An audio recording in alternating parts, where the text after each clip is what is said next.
It's MC Monty in the place to be.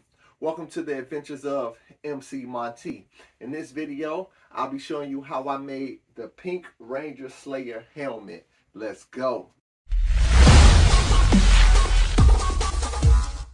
My partner and I debuted our brand new Lord Draken cosplay and Pink Ranger Slayer cosplay at Chicago Con this past weekend, and we had a great time. The costumes looked amazing, and in this video I'm going to show you how I made Pink Ranger Slayer's helmet. Because I made the Pink Ranger helmet in the past, this was a good starting point for me, and I could easily build off of this helmet to make the Pink Ranger Slayer helmet. If you have not watched my video to make the Pink Ranger helmet, start there. This build is a level 2. That means it's an intermediate build. For this build, I use 4mm and 6mm EVA foam.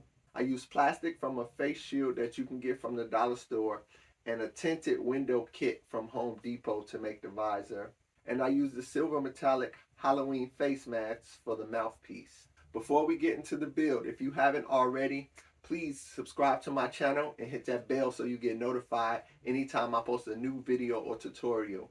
If you would like my patterns for the Pink Ranger helmet or the Pink Ranger Slayer helmet, I have them listed on my Etsy shop. The link is in the description below. Click that link and you can download my patterns. All right, it's time to build. Gather your supplies and let's get to it.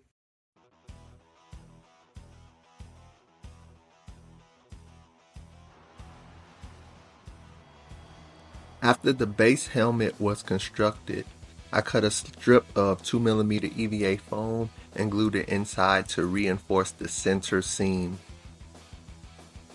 If you're using thicker EVA foam, you will not need to do this. Next, I'm tracing the top detail, the detail piece, the big piece that goes on top of the whole helmet. I'm tracing that. I flip it over to mirror it and trace it again so I have a complete piece.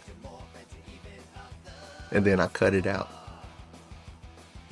This is the big pterodactyl looking design that goes on top of the helmet.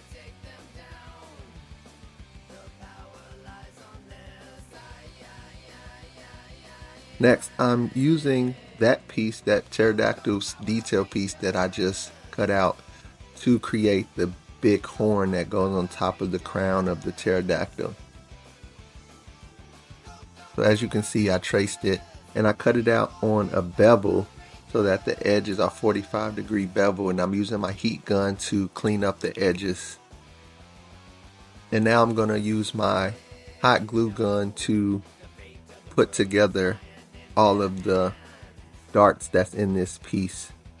And I'm gluing everything together to make one complete piece.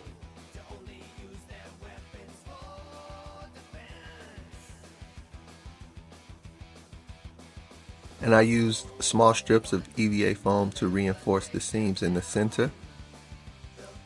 And now I'm just doing one final shape of the back of the helmet, making sure everything is shaped and the dome is correct. I like to put a strip of EVA foam in the front of the helmet as a guide so that the back of the helmet can slide and connect. And I use a strip of EVA foam to glue the front half to the back half, only here at the center. Some people use elastic for this moment right here as well, so that is a good thing to use if you would like to.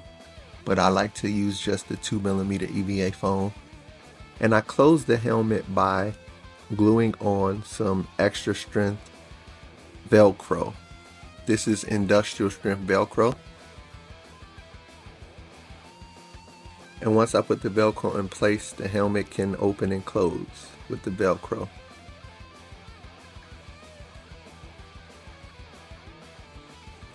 Next, I use some gap filler to fill in the gaps and seams, and water. So I take my finger, I dip it into the gap filler, and I press it into the seams, and then I just dip my finger in water and smooth it all out and try to get it as smooth as possible. Try to blend everything in. And I did this on the top piece as well, the top detail piece. And once it is dry, I take a piece of sandpaper and dip it in water and wet sand it. Just a little bit. I used an 80 grit or a 120 grit and wet sand it.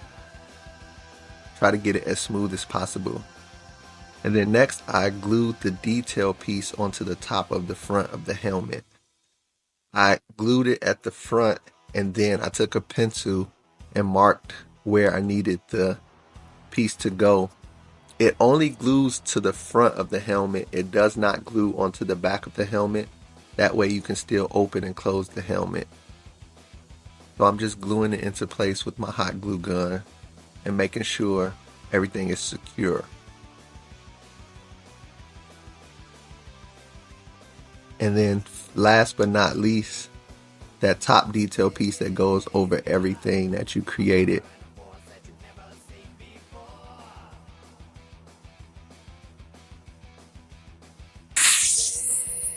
Sorry, I was off camera for this part. I'm half in the frame, half out of the frame. But I'm just gluing this top detail piece onto. Next, I took my pencil and my X-Acto knife, looking at reference pictures to draw where I needed the design to go. And I etched in the design with my pencil and my X-Acto knife. There's just a few detail pieces that there's a few details that you want to etch into your helmet. The eyes on the top are what I'm doing now, the pterodactyl eyes. Then this detail on the side of the helmet. To prime it, I use plastic dip. I warm up some water and sit the plastic dip in the water for about 2 or 3 minutes. And then I sprayed the first coat of plastic dip. As you can see, I'm outside in the snow. It snowed that day in Chicago. But it was too moist and damp and too cold outside, so I took it back in and did a second coat. And then after 2 coats, I started the painting process. This is the first coat of pink. Then I did a second coat of pink. And then I let Dana finish the painting process. Dana did a bunch more coats of pink until it looked really nice. And then I took my Plaid Effects green and I painted the eyes green.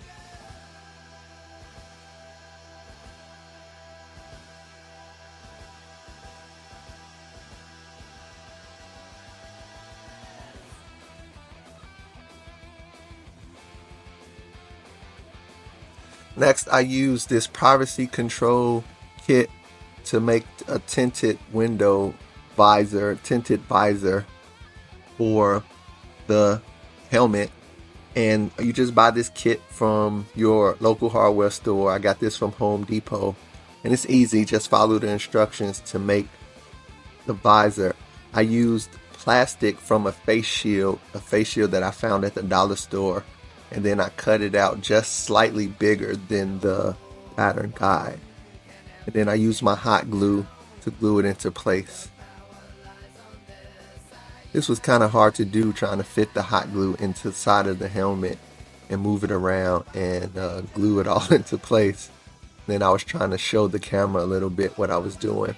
But once I finally got it done, I cut strips of this tape, this like industrial strength tape. It has a strong adhesive, so it has a plastic backing on it, and I peeled the plastic backing off and I reinforced the visor. I like to do this for my cosplay for extra reinforcement. And there you can see I have it, visor in place. The visor looks great. Now I'm gluing in the mouthpiece.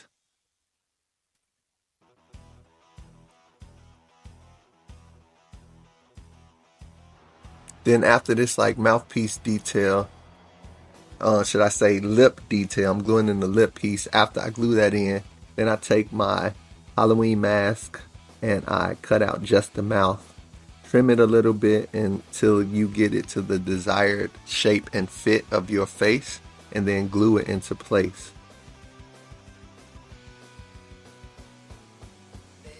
And there you have it. It's all done.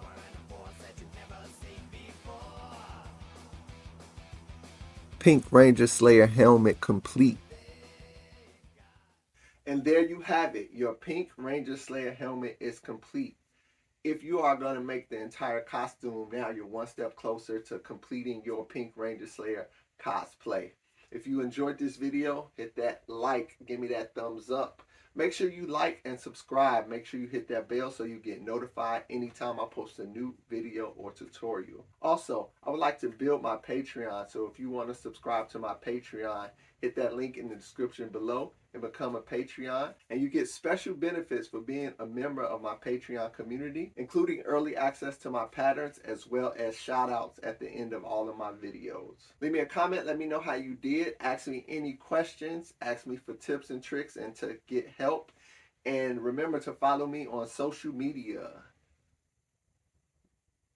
Next, I'll be working on the Pink Ranger Slayer bow and also giving an overview of the whole costume in case anybody wants to know how I completed the entire cosplay.